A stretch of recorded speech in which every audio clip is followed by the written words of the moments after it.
विद्यार्थी मित्र हो, नमस्कार. मी प्राध्यापक एन डी बनसोडे आपणा सर्वांचं आजच्या लेक्चरमध्ये सहर्ष स्वागत करतो.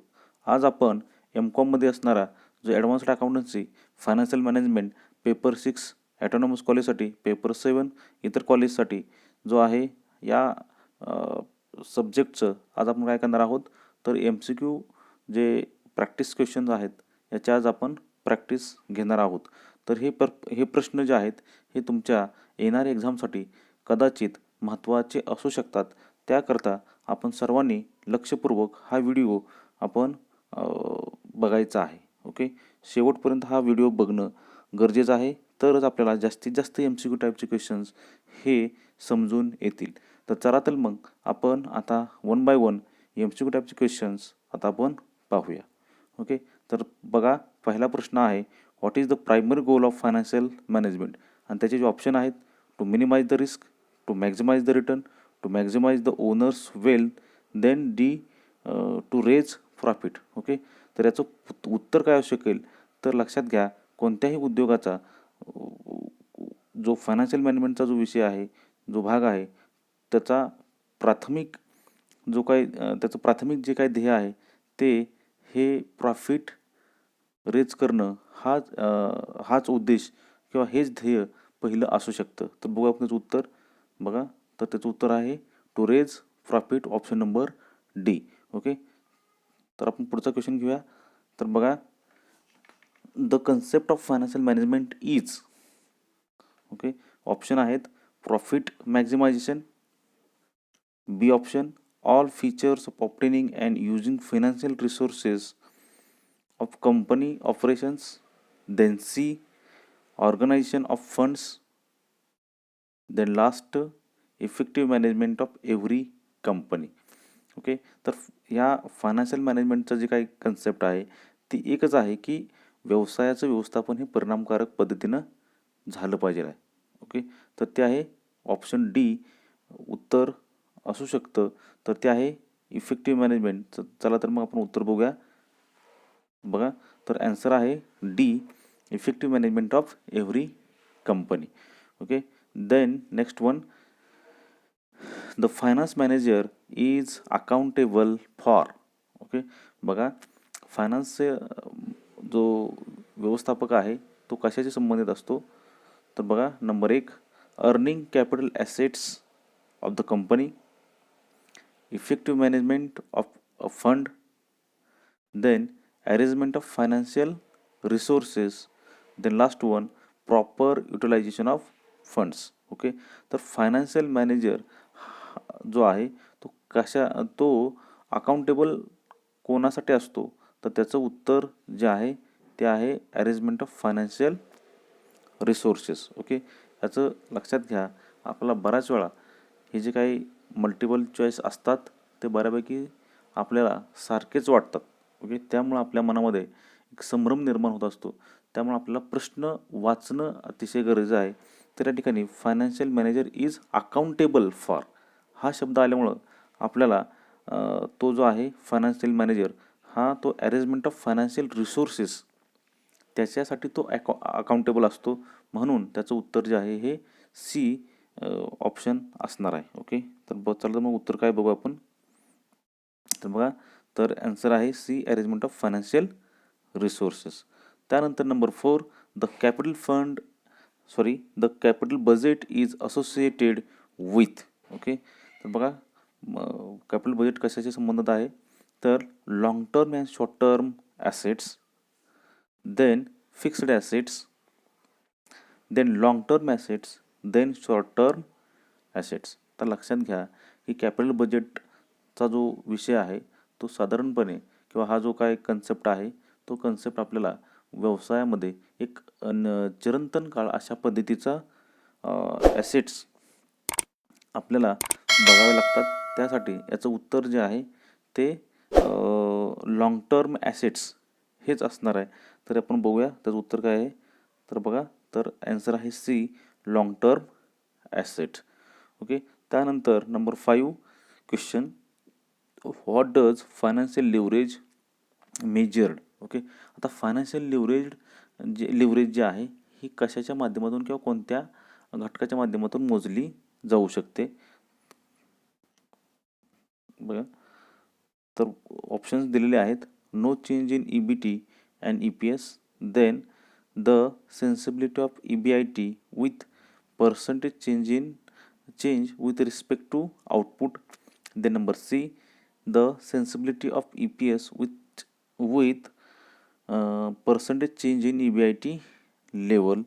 Then last one D, percentage variation in the level of production. Okay, तर यामधील जो आपला सी ऑप्शन जो आहे तो आपल्याला योग्य आहे, तो म्हणजे the sensibility of EPS with percentage change in the EBIT level. तर चला तर मग आपण हा ऑप्शन बघूया, याचं उत्तर बघूया. तर ते आहे answer C, the sensibility of EPS with percentage change in the EBIT level. Okay, the next question number 6, an alternative to dash dash is the objective of wealth maximization. तर बघा, वेल्थ मॅक्झिमायझेशन ना अल्टरनेटिव्ह काय असू शकतं, तर बघा profit मॅक्झिमायझेशन,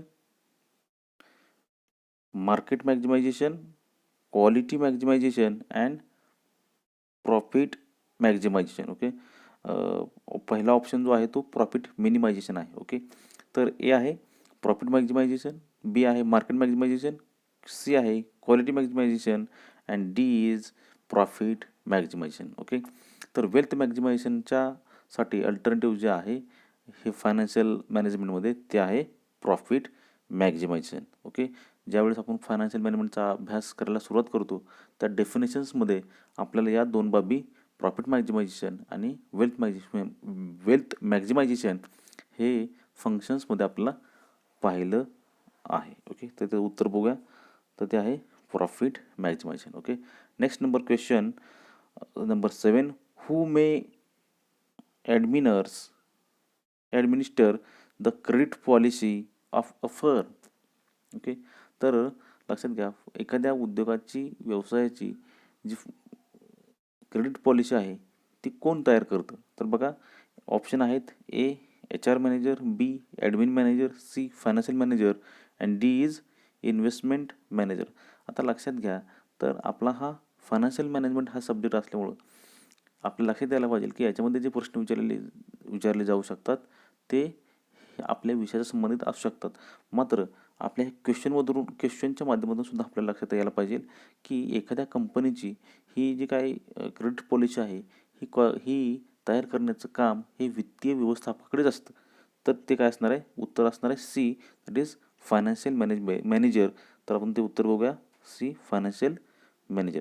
त्यानंतर number 8, the main function of the dash dash is to manage the firm's fund. Okay, आता हे मुख्य कार्य कोणाचं आहे की ती व्यक्ती ही व्यवसायातील जो काय फंड आहे तो फंडचं व्यवस्थापन करते, फंड व्यवस्था करते. ओके, त्यामध्ये मग treasurer, then B investment banker, then team leader, then quality manager. आता ऑप्शनमध्ये लक्षात घ्या, ए हा काय आहे तर ट्रेझरर आहे, त्याच्यानंतर इन्व्हेस्टमेंट बँकर नाही, टीम लीडर नाही, क्वालिटी मॅनेजमेंट और द क्वालिटी मॅनेजर तोही असू शकत नाही. तर याचं उत्तर हे ए असणार आहे. तर आपण बघूया, उत्तर ट्रेझरर असू शकतं. तर बघा answer is A, treasurer. Okay, then number 9, the dash dash framework can be used to evaluate the financial performance of top management. Okay, आता बघा या ठिकाणी काय उत्तर असू शकतं, तर management, investment, involvement and D is cost of capital. Okay, तर लक्षात घ्या की the dash dash framework can be used to evaluate financial performance of top management. जे वरिष्ठ पातळीवरील जे व्यवस्थापक असतं ते व्यवसायातील जे काय आपलं परफॉर्मन्स आहे, सादरीकरण आहे, त्याचं इव्हॅल्युएशन कोणाच्या सहाय्यानं करू शकतं, तर ते आहे कॉस्ट ऑफ कॅपिटल. ओके, तर त्याचं उत्तर बघा डी असू शकतं. तर answer is D, cost of capital. Then number 10, finance function comprises. Okay, आता वित्तीय जी आपली कार्य आहेत ते कशा संबंधित आहेत बघा. तर procurement and effective use of funds, then safe custody of funds only, then expenditure of funds only, then procurement of finance only. Okay, तर याचं उत्तर जे आहे ते आहे हे procurement and effective use of funds. Okay, then number 11 बघा, त्याचं उत्तर आहे A procurement of funds, procurement and effective use of funds. Then number 11 the term capital structure related to. आता कॅपिटल स्ट्रक्चर ही कशाच्या संबंधित आहे तर बघा, लॉंग टर्म डेब्ट, preferred stocks and common stock equity. Okay, then number B current asset and current liabilities, then total assets minus liabilities, then shareholders equity. तर बघा, बी, सी आणि डी हे ऑप्शन या कॅपिटल स्ट्रक्चरच्या संदर्भात नाहीत. तर पहिला जो आहे तो आहे लॉंग टर्म डेब्ट, preferred stock and common stock equity. हे पहिलं उत्तर हे योग्य असणार आहे. चला तर मग उत्तर बघूया. बघा, answer is A long term डेब्ट, preferred stock and common stock equity. Okay, हे कॅपिटल स्ट्रक्चरच्या संदर्भात हे उत्तर असतं. ओके, त्यानंतर नंबर 12 आहे earning before interest and tax is usually the same thing as.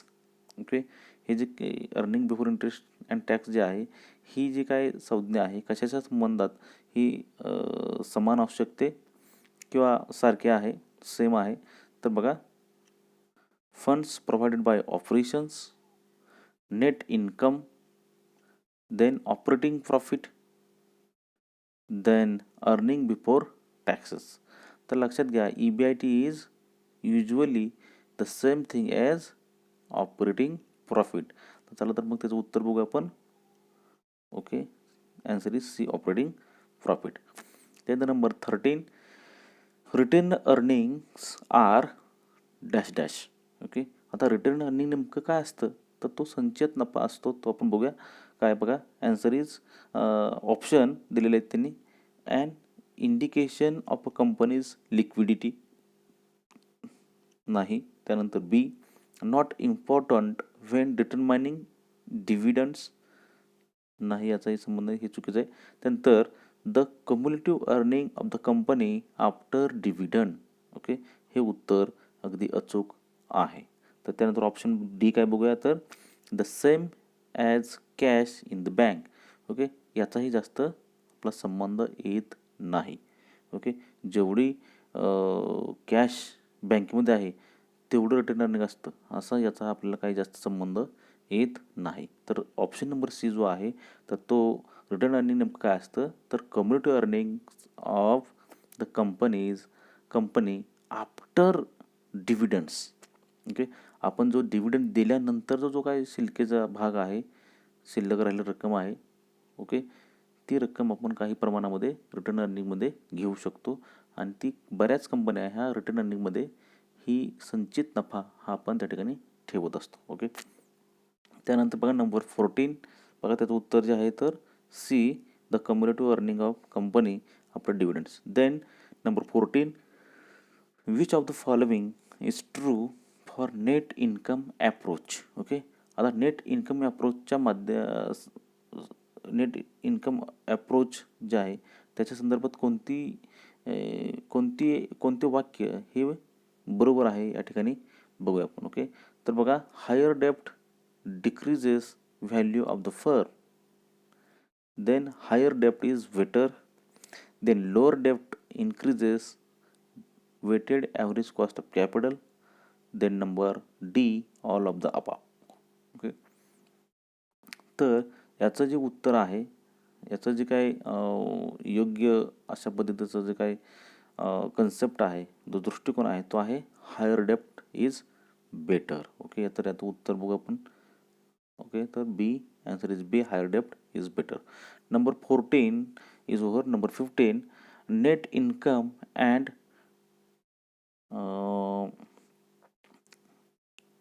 Net operating income approach has been suggested bye.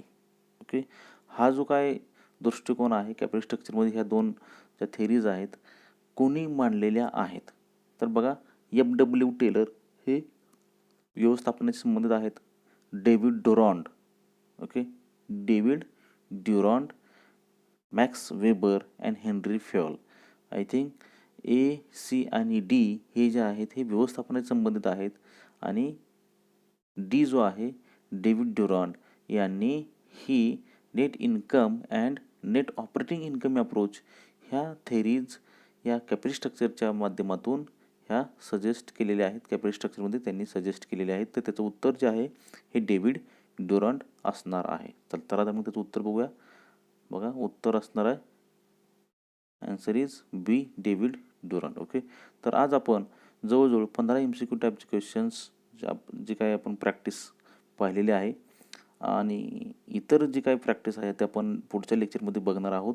तर येणाऱ्या नवनवीन व्हिडिओसाठी कॉमर्सच्या संदर्भात असणाऱ्या ज्या काही कन्सेप्ट आहेत त्याच कन्सेप्ट समजून घेण्यासाठी आपण सर्व विद्यार्थ्यांनी हा जो आपला चॅनल आहे नॉलेज अड्डा ऑफ कॉमर्स अँड मॅनेजमेंट यासाठी आपण सर्वांनी लाईक करा, शेअर करा, सबस्क्राईब करा आणि आपल्या व्हॅल्युएबल कमेंट्स द्यायला विसरू नका.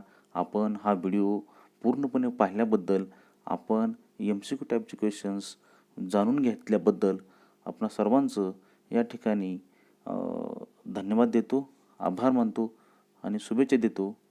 ओके, आणि या ठिकाणी थांबतो. थँक्यू.